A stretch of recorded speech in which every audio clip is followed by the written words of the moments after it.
आणि आंबिवली येथे ग्रामपंचायत वासंब येथील पाणीपुरवठा विभागात कार्यरत कर्मचाऱ्यावर 4 जणांनी मिळून मारहाण केल्याची धक्कादायक घटना रविवार दिनांक 3 ऑगस्ट रोजी दुपारी घडली। या हल्ल्यात कर्मचाऱ्याच्या आधीच्या जखमेवर गंभीर परिणाम होऊन जबड्याला पुन्हा दुखापत झाल्याचे समजते।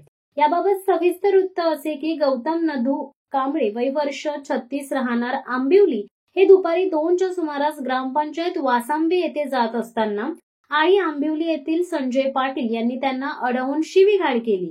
त्यावर वाद वाढताच पाटील यांनी हाताबुक्क्यांनी मारहाण केली।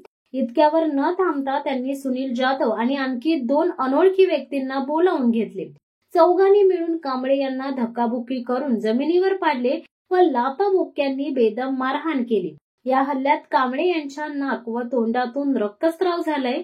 विशेष म्हणजे 2016च्या अपघातात झालेल्या जबड्याच्या फ्रॅक्चरवर शस्त्रक्रियेद्वारे बसवलेली प्लेट या मारहाणीमुळे निखळल्याचे सांगितले जाते।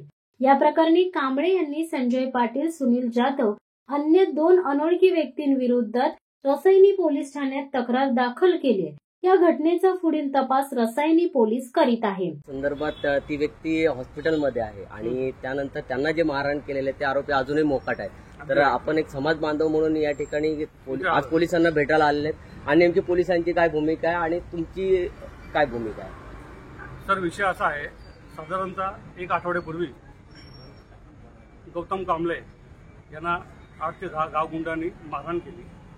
मारहाण करताना त्यांनी त्याला जीवे ठार मारेपर्यंत त्याला मारलेला आहे आणि आज तो MGM हॉस्पिटलला ICU मध्ये उपचार करत आहे। त्याच्या मेंदूला इंजुरी आहे आणि त्याचं ऑपरेशन आता झालेलं आहे MGM हॉस्पिटलला। परंतु जे संजय पाटील आणि त्याचे जे काही साथीदार आहेत ते आजही मोकाट फिरत आहेत। पोलिसांनी या प्रकरणी कुठल्याही प्रकारे गांभीर्याने दखल घेतलेली नाहीये। साधा त्यांनी गुन्हा देखील दाखल केलेला नाही आणि FIR मध्ये त्यांनी जी कलमं लावलेली आहे ती थातूर कलमं लावून आरोपी कसे मोकाट सुटतील या दृष्टिकोनातून त्यांनी ती कलमं लावलेली आहेत। तर आमची मागणी आहे की सदर आरोपींवरती 307चा गुन्हा दाखल करून अॅट्रॉसिटीचा गुन्हा दाखल करून त्यांना तात्काळ या 2 दिवसांमध्ये अटक करावी। अन्यथा सोमवारी आम्ही रसायनी पोलीस स्टेशनवरती भव्य मोर्चा, सर्व समाजाचा, रिपब्लिकन चळवळीतील प्रत्येक कार्यकर्त्याचा मोठा मोर्चा रसायनी पोलीस स्टेशनवरती आपण सोमवारी आयोजित करतोय। तरी सर्व समाज बांधवांनी या मोर्चामध्ये गौतम कांबळेला न्याय मिळण्यासाठी हजर व्हावं अशी सर्वांना मी इथे कळकळीची विनंती करतो। घटनेचा 7वा दिवस आहे। जो आपला गौतम कांबळे आपला जो काय कार्यकर्ता आहे खूप गंभीर आहे। आज लास्ट स्टेपला तो त्या ठिकाणी हॉस्पिटलला प्राणाच्या बरोबर घेत आहे आणि जे काय आरोपी आहेत ते या ठिकाणी खुल्लेआम फिरत आहेत। ही हाफ मर्डरच्या पेक्षा मोठी केस झालेली आहे, जीवितहानीचीच केस झालेली आहे। आम्ही या ठिकाणी 4 वेळा येऊन पोलीस स्टेशनला भेट दिलेली आहे। वेळोवेळी त्यांना विचारलेले आरोपींना तुम्ही अजून का अटक केलेली नाही, ते का फिरत आहे? त्यांनी सांगितलं की आम्ही पोलीस रिपोर्ट घेतोय, आमचं पोलीस चालू आहे, विचारपूस चालू आहे। कालच आपण त्यांना एक निवेदन दिलेलं आहे की अॅट्रॉसिटी गुन्हा दाखल करा त्यांच्यावर। त्यांनी सांगितलं का तुम्ही आम्हाला एक पत्रक द्या। त्यानुसार आपण त्यांना काल पत्रक दिलेलं आहे। ते बोलले आम्ही उद्या SP ना भेटून, म्हणजे आज ते SP ना भेटून होते, आज SP ना भेटून ते आपल्याला माहिती कळवणार होती। संध्याकाळपर्यंत आम्ही तुम्हाला सांगतो। अद्याप परत त्यांनी आपल्याला काहीच सांगितलेलं नाही।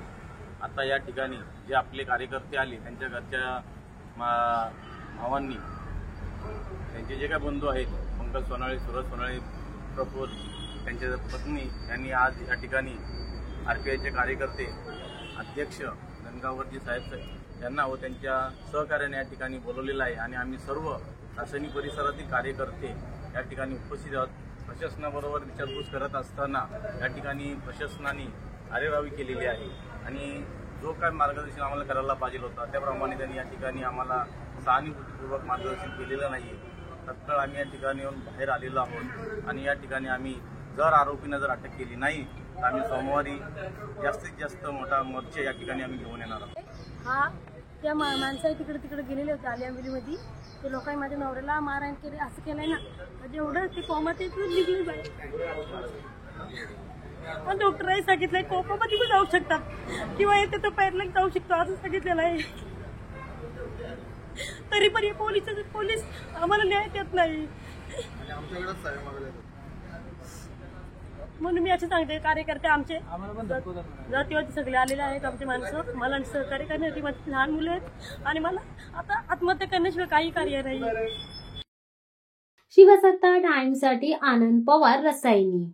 दे धडक बेधडक वृत्त देणाऱ्या आपल्या शिवसत्ता टाइम्स न्यूज चॅनलला लाल बटन दाबून सबस्क्राईब करा आणि बेल आयकॉनला क्लिक करायला विसरू नका.